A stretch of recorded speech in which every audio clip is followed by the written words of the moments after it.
I'm Nick Gallo, a USA Hockey Level 4 coach, a former WHL scout, and lifelong hockey guy. It's been a dream getting to work in the hockey world, but I also like to have a little fun. Okay, a lot of fun. Welcome to Holding Court. What's up, guys? Welcome back to Holding Court. Thank you for the subscribes and the views on the first video. I wasn't even expecting that many, so thank you guys. So this video I wanted to just touch on the 2019 NHL Draft and my thoughts on some of the picks. Obviously Hughes went above Kakko. No real news there. Everyone saw that one coming. And also we got to talk about USA Hockey. Historic draft for USA Hockey. The National Development Program always pumps out the most and does the most as far as the American kids go. For those who don't know, the National Team Development Program is essentially an all-star team for young American hockey players. So they take all of the best American kids, put them on one team, and they just apply mass resources to developing these kids and making them better. National Team Development Program staff is just loaded with like the very best hockey people and player development, and so these kids just get the very best resources to continue to develop, and that's why you see them cranking out just high level, players. So yeah, that's a little bit of the explanation for how they were able to just clean up at this draft. But this was a historic draft for USA Hockey. With that said, I'm giving my props to USA Hockey, but also, what the fuck was this? What is this? It seems every year there's always some sort of stupid rule that's put in place to somehow baby either the players or the parents. I mean, it is nonsense. So now players can't tap their stick on the boards celebrating a goal. Either I'm mistaken or there's some silly shit going on right now with USA Hockey. So I don't want to make this video about that. It's ridiculous. But I don't want to waste any time on that. So congrats to them, everyone at USA Hockey, except for whichever idiots thought this was a good idea. I did want to talk about that third pick that Chicago made. So all year I've been very much a big fan of Kirby Doc. He's a big center who can protect the puck and make plays. Now those two qualities make a damn good centerman. If you're able to possess the puck and use your body and play that puck possession game, but also dish it and make plays and you have vision, that's how I would want my centers if I'm building a hockey team.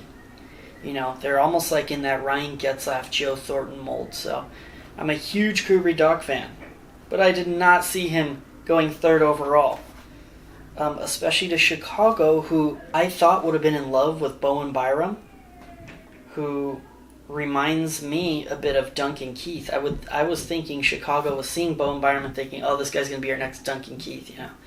He's a little bit nasty. He can play shutdown, but he also puts up big points and plays on the power play. Just all around good defenseman. I thought that was Chicago's pick. And also, as much as I really like Kirby Doc, I think Boehm Barnes would have been the better pick. I think he's just the better player, and when it comes down to that, I would go defenseman over center just because it's harder to find a difference-making defenseman than a difference-making center. So I liked Byram at number 3, but Kirby Doc's a real good player. Another one I wanted to touch on was the 14th overall selection by Philly, who took Cam York. Now, I didn't think Cam York was going to go that high. That's pretty good. Thought he was going to go a little toward the back end of the first round. But what do I know? I was dead wrong about Cam York because I got to watch him in Bantam for the Anaheim Junior Ducks. I worked for the Junior Ducks for a while, so I saw a ton of Cam York. Obviously, all of the players who played AAA for the Junior Ducks, a premier hockey program in California, they're all very talented young men, for sure. But with that said, when I was scouting, Cam York did not stand out to me as someone who I thought was going to eventually become an NHL player. So I am calling myself out. I slept on Cam York, but major congrats to him. That's amazing. And I'm obviously very happy when I see any California kid go on and accomplish their dreams. So I slept on Cam York. I'm calling myself out on that one. Good for him, man. Another junior Duck who I did not sleep on because he was the number one player on my list throughout his whole Bantam season was the 31st selection of Buffalo, Ryan Johnson. Ryan Johnson obviously is very high on my list. I may have a California bias, you could say. I may also have his dad hired me to work for the Anaheim Ducks youth programs and the junior Ducks, so maybe there's that bias too. No, but Ryan Johnson was my number one player when I was watching Bantam. He was very small at the time, so he was extremely slippery and completely difficult to try to check. The thing I found the most promising about Ryan Johnson was his hockey IQ was absolutely absurd. Probably think maybe a little bit of this is growing up having Craig Johnson as his dad, who was an NHL player for a long time, was a Los Angeles King for a long time. Craig is an absolutely hell of a coach. So, Ryan was just, his hockey IQ was through the roof. So big congrats to the Johnson fam on that one. That was really cool to see. Another player I wanted to talk about was Alex Turcotte, who went 5th overall to the LA Kings. Now, Alex Turcotte is another one of these National Team Development Program wonder kids. I call them the Big Five forwards from the National Team Development Program who, had monster years and are highly touted. So he was one of them. Alex going to LA is funny because Alex's uncle, Jeff Turcotte, is another outstanding California youth hockey coach. So that's pretty cool. The Turcotte family, that's a huge hockey family. They have the Turcotte Hockey School, and it's a bunch of very, very good hockey developers, and it's a hockey development family. So, that's really cool for Alex to be drafted to LA where he has some sort of family connection. Unfortunately, Cole Caulfield did, in fact, like many of us feared, would fall in the draft, and he fell to 15th to Montreal. Now, that's a high selection, but I say fell because this kid scored 72 goals for the National Team Development Program, broke a record, and he tied Alexander Ovechkin's goal-scoring record with, I believe, 14 in the under-18s. Absolute goal-scoring monster, but he's a smaller player, so he gets no love from NHL scouts. I believe that Cole Caulfield is going to be this draft's Alex DeBrincat, who, same exact thing. He displayed tremendous offensive ability in his draft year. DeBrincat got passed up for the World Junior team, and then he got passed, by a lot of NHL teams in the draft. And, he went on to score 40 goals, but who cares, right? Another kid who fell, and this one was one of those ones, it seems like every year there's one that's hard to watch because it shows them on TV and they just look gutted that they're falling in the draft. Arthur Kaliev, being 17, he put up 51 goals in the OHL this year, which is nothing to shake a stick at. That's pretty crazy. And then in his 16-year-old season, I believe he had 32. So 30 goal scorer when he's 16 in the OHL, put up 51 as a 17-year-old. This is a goal scorer. He is a goal scorer. Now, he fell because there's other elements of his game which a lot of scouts found to be lacking. His skating and things like that, play away from the puck, which, it happens. Not all of these kids are completely well-rounded, NHL ready. But, like I said, 50 goal scorer. Well, the Kings grabbed him at 33, so 2 picks into the second round. That's pretty good. Another player who fell tremendously far and shocked me was an absolute stud goaltender in the WHL, a former LA Junior King, Dustin Wolf. He fell all the way to the very tip end of the draft. He was 4 picks from the last pick of the draft, and he was highly ranked among a lot of scouts, so that was shocking. Kudos to Calgary. I think that's a very good selection. Obviously a very good value pick. But yeah, congrats to him. At the end of the day, it doesn't matter where you go. It doesn't even matter if you do get drafted.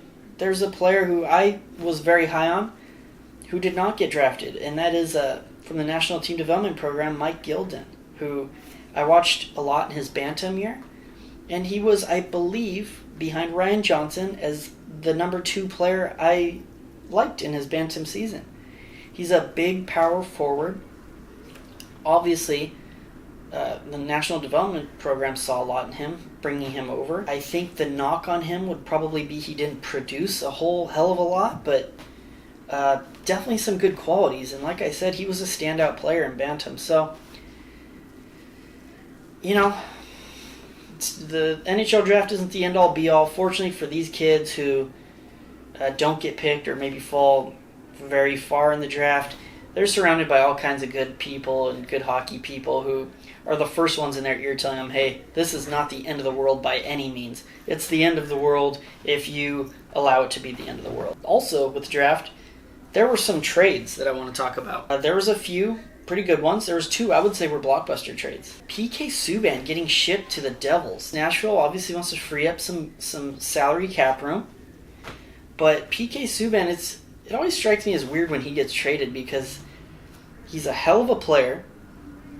And he's also a fan favorite. I mean, how could you not love PK Subban? So, I thought he was a huge hit in Nashville. I thought the fans loved him. And I haven't looked at any fan reaction yet. I'm assuming there's a lot of upset fans. But, yeah, great player and a great dude. And, you know, a fan favorite. So, yeah, it was weird seeing him get shipped. But, you know, you got to do what you got to do. It's a business. If you're trying to free up room, maybe bring in a huge forward. I'm assuming Nashville is going to try to bring in a big forward, Matt Duchene perhaps. But yeah, PK Subban in New Jersey. That'll be fun watching him with the Devils this year. And the other one was Patrick Marleau, who got traded to the Carolina Hurricanes. Now, once again, we touched on this last video that the Leafs are going to need to free up money to sign Mitch Marner. So Marleau ate up a lot of money. He's an older guy.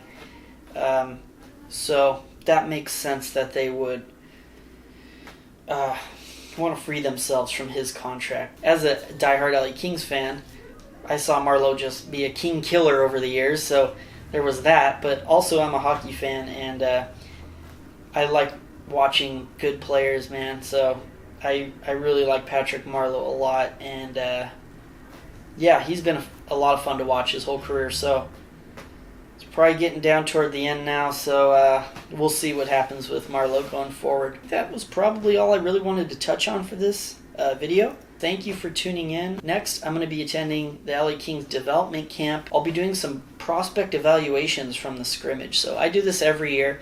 This is going to be the first year I actually put it in video form, I guess you could say. So, yeah, guys, thank you for tuning in, and I'll see you next time.